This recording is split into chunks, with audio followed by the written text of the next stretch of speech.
En esta ocasión veremos ejercicios relacionados con el área de un paralelogramo dados un par de vectores.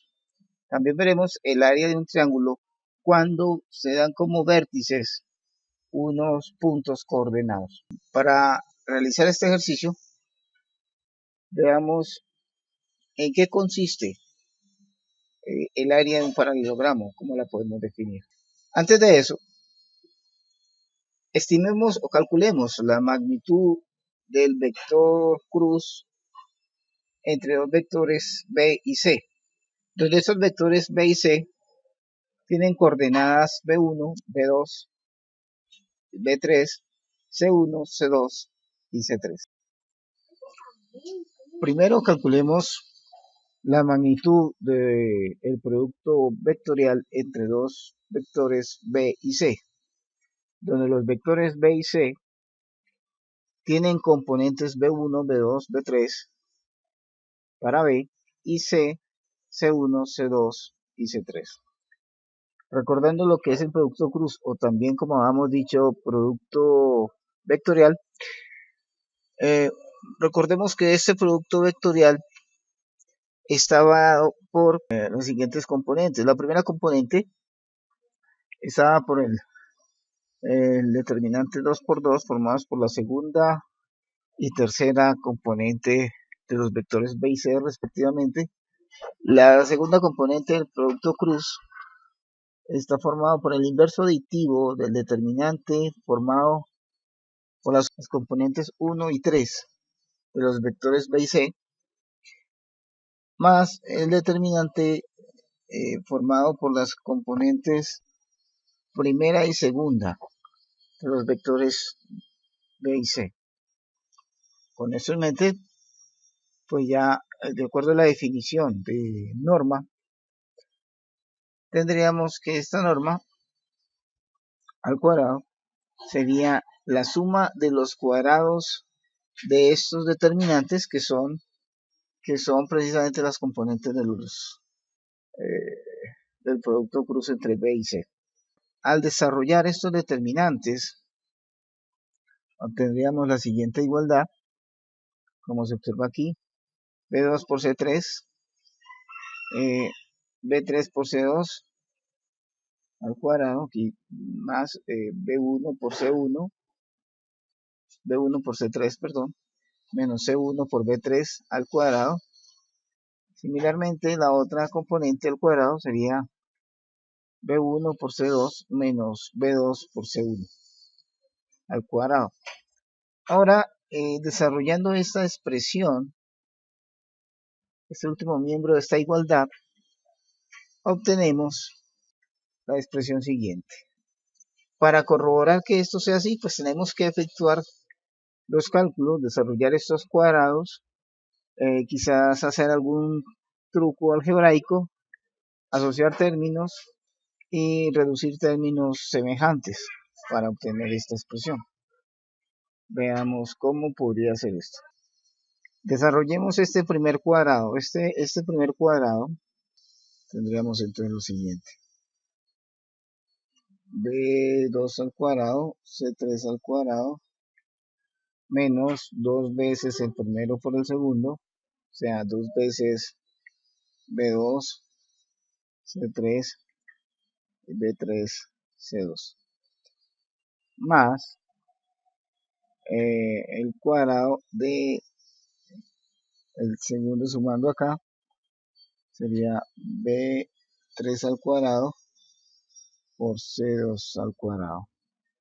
Ahora esto más, el siguiente término sería, de acuerdo al desarrollo de este cuadrado, a B1 al cuadrado, C3 al cuadrado, menos 2 veces, primero por el segundo, o sea, 2 veces B1, C3, C1, B3, más este último término al cuadrado, que sería C1 al cuadrado, B3 al cuadrado, más, ahora desarrollemos el siguiente cuadrado, sería B1 al cuadrado, C2 al cuadrado, menos 2 veces B1, C2, C1, B2, más el siguiente término al cuadrado que sería C1 al cuadrado,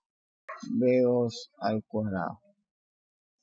Y esto a su vez, aquí es donde podemos aplicar el truco algebraico. Lo que vamos a hacer es, como se observa aquí, nuestra idea es llegar a estos términos, pero se observa aquí que al hacer el producto B1 cuadrado con C1 cuadrado, ese término no aparece acá. Igualmente B2 cuadrado más C2 cuadrado tampoco aparece acá, y así sucesivamente. Entonces estos términos al cuadrado tenemos que adicionarlos y quitarlos porque no están.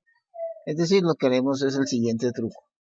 Sumamos B1 al cuadrado con C1 al cuadrado por C1 al cuadrado menos ese mismo término porque no estaba, entonces tenemos que como desaparecerlo. Ahora más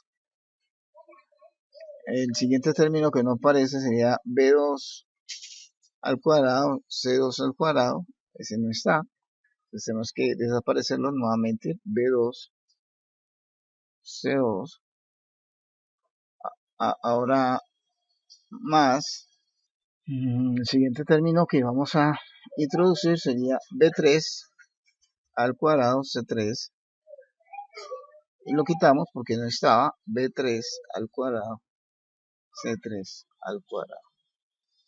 Ahora, agrupando términos, tendríamos lo siguiente. Vamos a agrupar los términos que sean positivos y que tengan B1 cuadrado. Tenemos, por ejemplo, este, B1 cuadrado, C1 cuadrado. Busquemos otro que tenga B1, que sea positivo, B1 cuadrado, B1 cuadrado. Aquí tenemos este otro. Y también tenemos este otro. Aquí están los tres términos. Pongámoslos en el orden de la C, C1, C2, C3, como aparece ahí. Como se ven estos tres términos, tienen como factor común ese B1 cuadrado. Lo colocamos, factorizamos de una vez. Al factorizar nos queda la suma de C1 cuadrado con C2 cuadrado más C3 al cuadrado. De manera completamente similar, vamos a tomar los términos que tengan B2 al cuadrado, los positivos. Empezando, ubiquémoslos, aquí tenemos uno, aquí tenemos otro, y otro que tenga B2 al cuadrado es ese otro. Aquí están. Bien, los agrupamos y factorizamos de una vez, cambiamos de color, sacamos el factor común B2, como se ve en cada uno de ellos, en ese factor, B2 cuadrado, factorizamos, empezamos aquí por C1, cuadrado es el factor que queda, acá quedaría C2 al cuadrado, en este otro quedaría C3 al cuadrado. Similarmente, sacamos los términos que tengan B3 al cuadrado. Señalémoslos aquí con otro color. Vamos que tal esté. B3 al cuadrado. Aquí está 1. B3, B3, B3. Aquí está. Y B3. Aquí está. Aquí están los tres. Agrupamos términos, factorizamos. Obtendríamos entonces lo siguiente. B3 al cuadrado que multiplica a C1 al cuadrado más C2 al cuadrado más C3 al cuadrado. Ahora, los términos que quedan, que no están señalados, como se ve, son negativos. Empecemos a tomar todos los cuadrados. Saquemos como factor común el menos. Nos quedaría entonces este primer término, voy a señalarlo. Tenemos este. Tomemos este otro término al cuadrado, donde está aquí este. nos quedaría más B2 cuadrado C2. El otro término al cuadrado sería este, B3 al cuadrado C3. Y los otros que son el doble producto de esas cantidades. Veamos, por ejemplo, tenemos primero este, queda positivo como dijimos, vámonos aquí, más dos veces, cambiemos el orden de los términos de los factores, quedando B1, C1, más B2, C2. El otro término que sería, por ejemplo, este, dos veces B1, C1, B2, perdón, B3, C3. El siguiente término sería dos veces B2 por C3, B3 por C3, perdón, aquí corrijamos, B2 por C2, B3 por C3. Cerramos paréntesis. Si ustedes se percatan aquí, podemos observar que estos primeros tres sumandos, podemos factorizar la suma de estos cuadrados de las Cs, C1, el cuadrado de C1, C2 y C3. Lo factorizamos y obtendríamos este primer término de esta expresión. Ahora menos, como ustedes pueden apreciar, al hacer los cálculos respectivos de este paréntesis aquí, vemos que es el cuadrado de esta suma, que era precisamente lo que queríamos obtener. Así llegamos a esta expresión. Ahora, recordando las definiciones de las normas de vectores, vemos, por ejemplo, que esta suma de cuadrado de las b's, que son los componentes de b, pues simplemente el cuadrado de la norma del vector b. Esta suma de los cuadrados de las c's es el cuadrado de la norma del vector c. Y acá lo que tenemos aquí es simplemente el desarrollo del producto punto entre b y c, pero está al cuadrado. Muy bien. Recordando finalmente que BC lo podemos ver, este producto punto lo podemos ver como el producto de la norma de B con la norma de C por el coseno del ángulo formado entre ellos. Como está elevado al cuadrado, pues lo dejamos al cuadrado. Al hacer aquí una factorización, pasamos a este otro término, a este otro lado de esta igualdad. Veamos, hagamos la factorización aquí. Sería norma del vector B al cuadrado por norma del vector C al cuadrado. Sacamos como factor común. A factorizar nos queda aquí 1, acá nos queda menos el coseno al cuadrado de teta. Por una identidad trigonométrica, recordarán ustedes que esto es el seno al cuadrado de teta, y pues sustituyendo simplemente tenemos esta expresión. Con lo cual entonces podemos concluir que la norma del producto cruce entre los vectores b y c, sacando aquí de estos dos lados de esta igualdad, de este lado y este lado, sacando raíz cuadrada, esta norma sería igual a la norma del vector b por la norma del vector c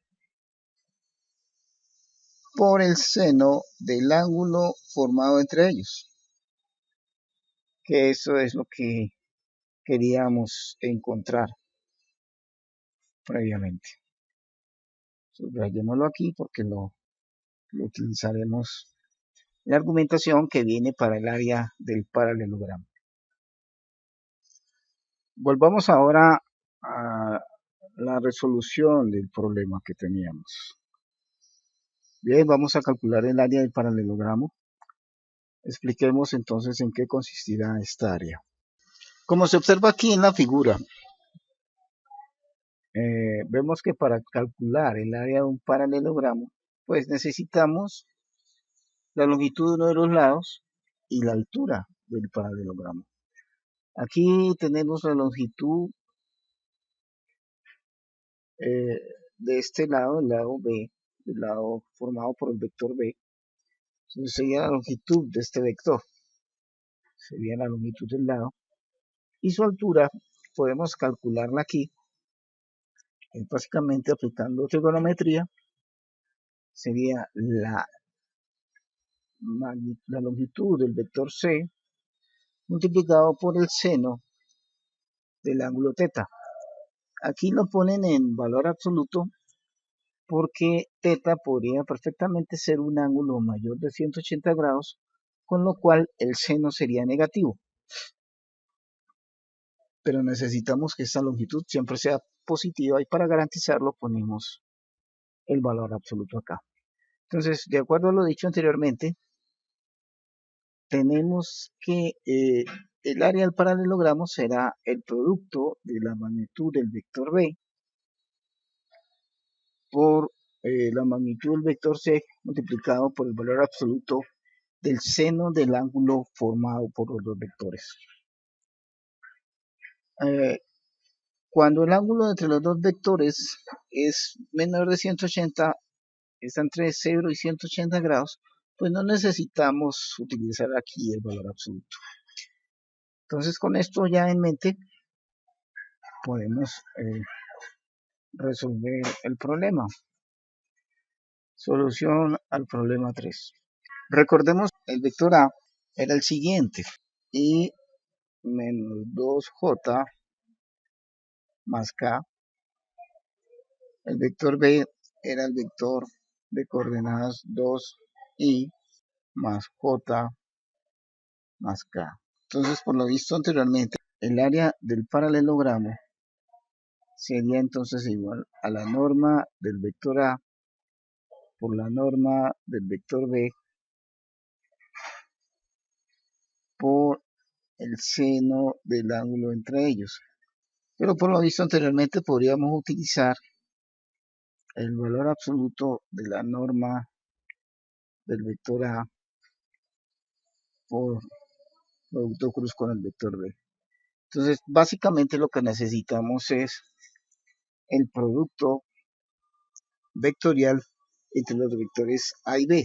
Pero esto, si ustedes recuerdan, en la sección 6 nos daba que el vector producto cruz entre A y B tiene las siguientes componentes. Entonces escribimos así: el valor absoluto de la norma del vector de coordenadas menos 3i más j más 5k. Bueno, aquí hay una redundancia porque la norma siempre es positiva y el valor absoluto de algo positivo pues es positivo. Así que tendríamos la raíz cuadrada de menos 3 al cuadrado más 1 al cuadrado más 5 al cuadrado. Al efectuar cálculos, obtenemos que esto nos daría la raíz cuadrada de menos 3 al cuadrado es 9, más 1 al cuadrado que es 1, serían 10, más 5 al cuadrado que es 25, serían 35. Así que es la raíz cuadrada de 35. Y con esto, amigos, hemos terminado este ejercicio 3. Ahora, el ejercicio 4, vamos a hacer un pequeño razonamiento. Supongamos que este punto de coordenadas 0, 0, lo llamamos A, que son las coordenadas 0, 0. Tenemos el punto de coordenadas 1, 1, 1, pongámoslo aquí, lo llamamos punto B. Y el otro punto de coordenadas 0, menos 2, 3, pongámoslo por acá, lo llamamos punto C. Observamos aquí que, de acuerdo a lo que hemos establecido anteriormente, podemos formar un vector que empieza en A y termina en B, dibujámoslo aquí, es un vector AB. Este vector tendría las siguientes coordenadas, recordando lo que hicimos anteriormente. Restamos las coordenadas del punto B con el punto A, respectivamente. 1 menos 0 da 1. 1 menos 0 da 1 nuevamente. Y 1 menos 0, 1 nuevamente. Así que nuestro vector AB es este. Ahora formamos otro vector que empieza en A y termina en C. Vamos a dibujarlo aquí. Este vector es un vector AC. Las coordenadas de este vector las podemos formar restando las coordenadas de los puntos C y A respectivamente. Entonces, 0 menos 0 nos da 0. Menos 2 menos 0 nos da menos 2. 3 menos 0 nos da 3. Muy bien. Y como usted recordará, el área de un paralelogramo que tiene como lados adyacentes dos vectores, pues está dado por la norma del producto cruce entre los dos vectores. Pero necesitamos ese triángulo formado aquí por los puntos A, B y C. Aquí voy a trazarlo. Necesitamos el área de este triángulo. Así que el área de este triángulo será la mitad del área del paralelogramo, de donde tendríamos lo siguiente. El área del triángulo sería igual a la mitad de la norma del producto cruce entre los vectores AB, que va desde AB, y el vector que va desde A a C. Estos vectores están establecidos, entonces básicamente lo que tenemos es que calcular este producto cruz y calcular la norma de este vector. Muy bien, entonces hagamos el cálculo. El producto cruz entre el vector que va desde A a B con el vector que va desde A a C. La primera componente sería formada por el determinante 1, 1, menos 2, 3, la primera componente, menos el determinante que tiene coordenadas 0, 1, 3, 1. La tercera componente sería formada por el determinante que tiene coordenadas 0, 1, 1, menos 2. Y la segunda componente de este vector sería menos el valor absoluto 1, 0, 1, 3. La tercera componente sería el valor absoluto de 1, 0, 1, menos 2. Muy bien, haciendo este cálculo, tendríamos entonces que estas componentes son las siguientes. 1 por 3 menos 2 por 1, primera componente, menos la segunda componente sería 1 por 3 menos 0 por 1. La última componente sería 1 por menos 2 menos 0 por 1. Al efectuar los cálculos respectivos, aquí en este caso nos da 3 menos 2, 3 más 2 nos daría 5 y la otra componente nos daría menos 3, haciendo aquí el cálculo, y finalmente la otra componente nos daría menos 2. Así, el área del triángulo sería la mitad de la norma de este vector, pero la norma de este vector entonces es de 5 al cuadrado, raíz de 5 al cuadrado, más menos 3 al cuadrado, más menos 2 al cuadrado. Al efectuar los cálculos, eso daría entonces la mitad. 5 al cuadrado da 25, 3 al cuadrado da 9, 25 más 9 da 34, y menos 2 al cuadrado nos da 4, 34 más 4 es 38, así que nos da la raíz cuadrada de 38. Muy bien, amigos, este sería el segundo ejercicio. Hasta una próxima ocasión.